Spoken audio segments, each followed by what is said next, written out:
Nobody in the jeans business does self-deprecation quite like the folks at Diesel. Just when you think their spokesperson is the handsomest, luckiest, sassiest fella in town, things go horribly wrong, in spite of his fantastic pants.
It's just not as good for me as most diesel advertising.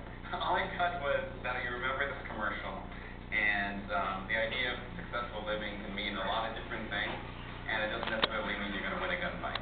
Watching the Diesel spot framed in the context of a good Levi's spot, it was really horrible. Diesel came onto the scene, God, must be 15 to 20 years ago, 15 years ago, and at the time, Levi's were absolutely, insuperable.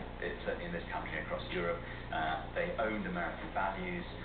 They owned, beautiful people, rebellion, music. It was what everyone aspired to, and no one wore anything other than Levi's. And then suddenly Diesel arrived, Italian brand, European irony, and that was it. Took Levi's pants down. Fantastic. And everyone just loved the fact that Diesel were doing it in a completely different way. It's great fashion advertising with ideas behind it, which is what's really awesome about it. I hope to God it's a one-off, but if it's any indication of where the Diesel brand is going, I feel really bad for the agency, for the client, and for people wearing Diesels. I hope those aren't Diesels. Diesel does some of the most fun advertising on TV, but for sheer, simple, giddy good times, you just can't top Sony. No dialogue, no fancy sets, just a color-drenched visual feast. It started with balls and finished with this act, appropriately entitled Paint. It's in a sort of a housing complex. A desolate urban park. All of a sudden, there's a pyrotechnic display of paint. There's a clown that goes running through halfway through. Paint rain stand at the end. Just about combination.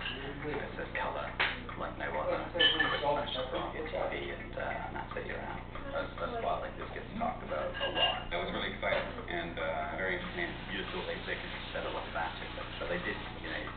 They pushed it right back, just had colour like no other, and showed you an extraordinary feast of colour, whether it was Sony for the Balls campaign, which is the one before, or this one.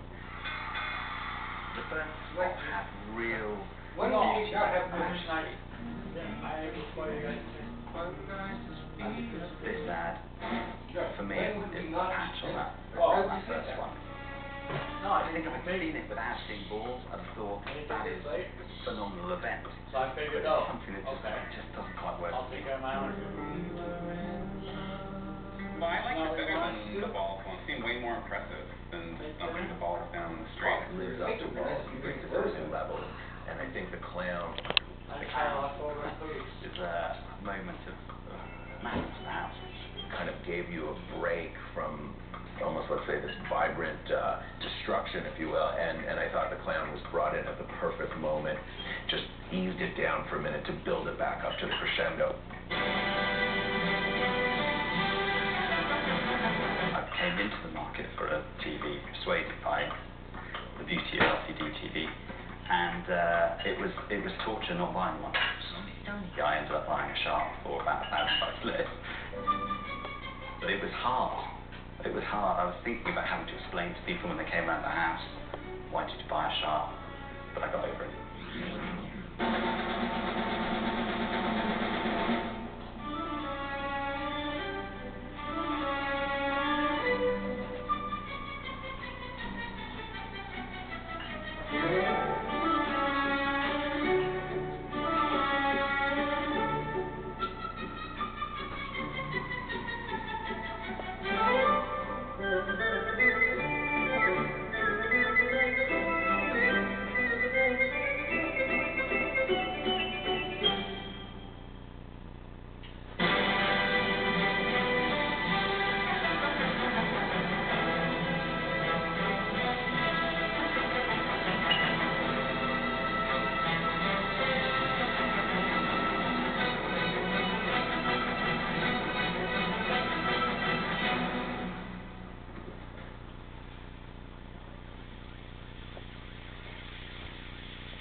How in the world did Sony create that last extravaganza without some irate apartment owner losing their freaking mind?